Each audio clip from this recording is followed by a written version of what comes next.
Brandon Lee, The Crow, March 31st, 1993. Wilmington, North Carolina. Night on the set of The Crow. Brandon Lee, 28 years old, son of legend Bruce Lee, is the lead. Eric Draven, his character, returns from death seeking vengeance. But that night, on set, death arrives for real. The scene is simple. Brandon enters the room and an actor shoots him. All fake. All under control. Or at least that's what they believed. Michael Massey, the colleague holding the prop gun, has a .44 Magnum in his hands. It should be loaded with blanks. But something went terribly wrong. During previous rehearsals, a real bullet had gotten stuck in the chamber. No one had noticed it. When Massey pulls the trigger, the gun actually fires. The bullet hits Brandon in the abdomen. He staggers back, stumbles, and falls. The crew applauds. They think it's Oscar-worthy acting, but Brandon doesn't get up. Stunt coordinator Jeff Imada is the first to understand. He runs, screams, calls 911. Brandon is rushed to the hospital, operated on for 6 hours. But the internal damage is devastating. 1:04 p.m. on March 31st. Brandon Lee dies, just weeks before his wedding, just days before the end of filming. The film world is in shock. The tragedy becomes legend. The press talks of a curse. Like his father, Brandon also died young, mysteriously. Investigations reveal glaring errors. Non-existent checks, inexperience, negligence.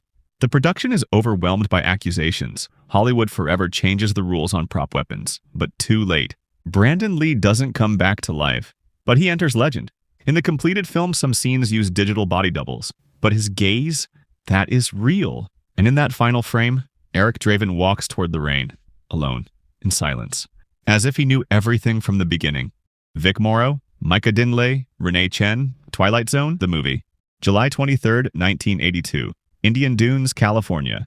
It's the dead of night on the set of Twilight Zone, the movie, a cinematic tribute to the famous 60s TV series. Director John Landis wants something grand, an evocative Vietnam War scene with explosions, helicopters, and actors running through flames. But that dream becomes a nightmare.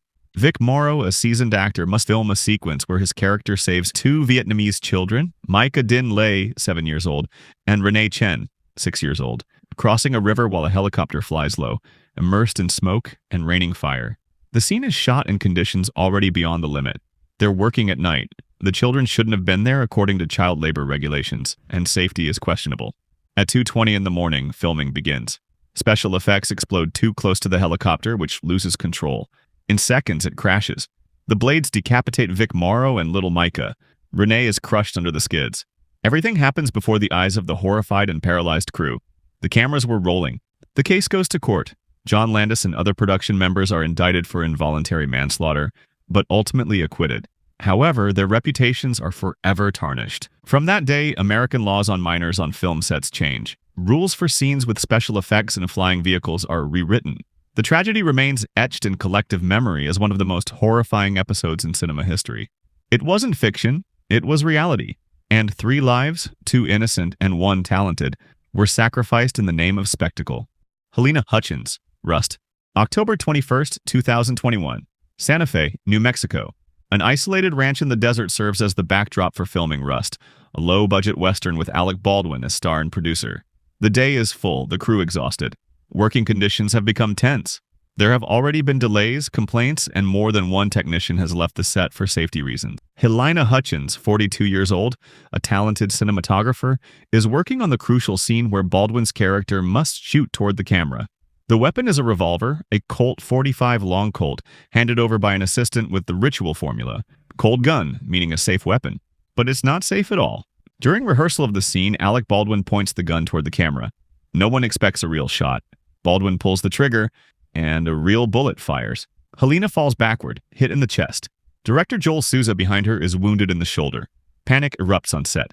Halyna is airlifted to the hospital but dies shortly after. She leaves behind a husband and young son. The news shocks the film world and public opinion. How can a prop weapon kill in 2021? Investigations reveal a frightening series of negligence. Real bullets confused with fake ones, superficial checks, lack of expert supervision on weapons. Alec Baldwin is indicted for involuntary manslaughter. The film's armorer, young and inexperienced, ends up on trial. After the tragedy, many film sets permanently ban the use of real weapons, relying exclusively on inert weapons and CGI for gunfire. Halyna Hutchins becomes the symbol of an epical change. She wasn't just a promising professional, she was a mother, a colleague, a voice for set safety. Art Scholl, Top Gun.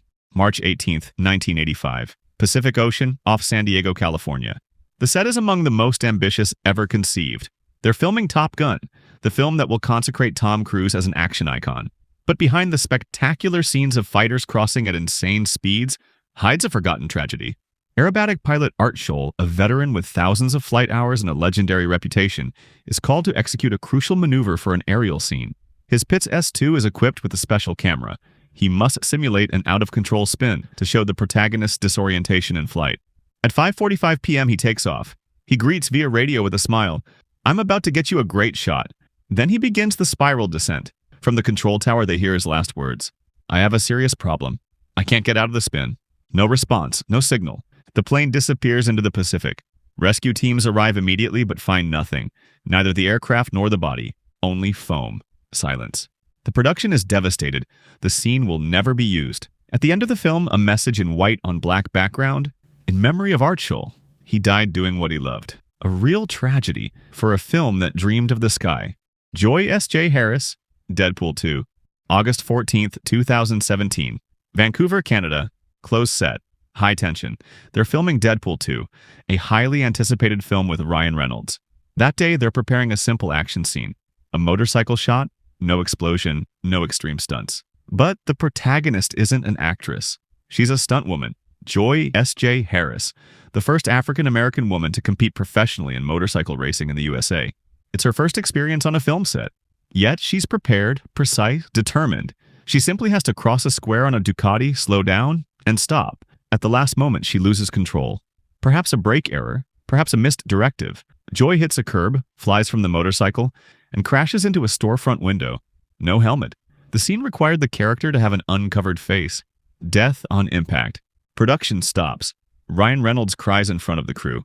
Everyone wonders how it's possible that such a simple scene could kill.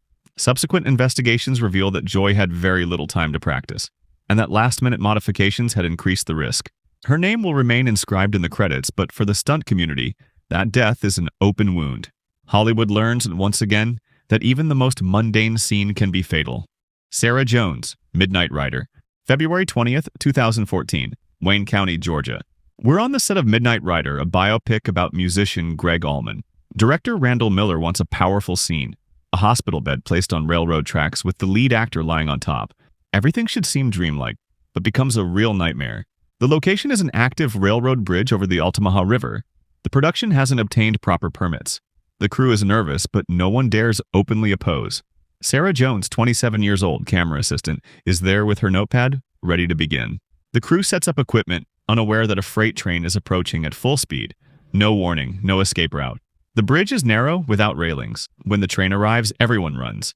But Sarah falls behind in the chaos. She's hit and killed instantly. Her body is found beside the tracks. Notepad still clutched in her fingers.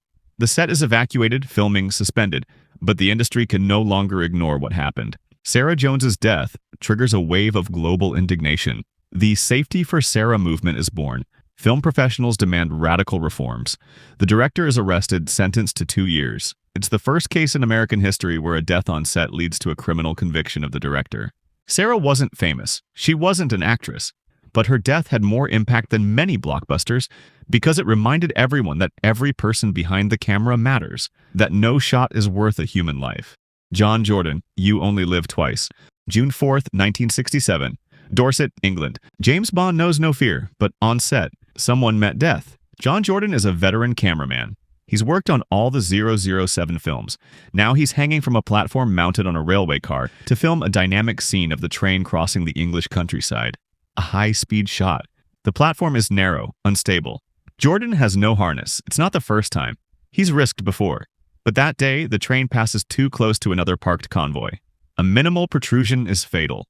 A part of the parked train violently strikes Jordan in the leg. The impact is devastating.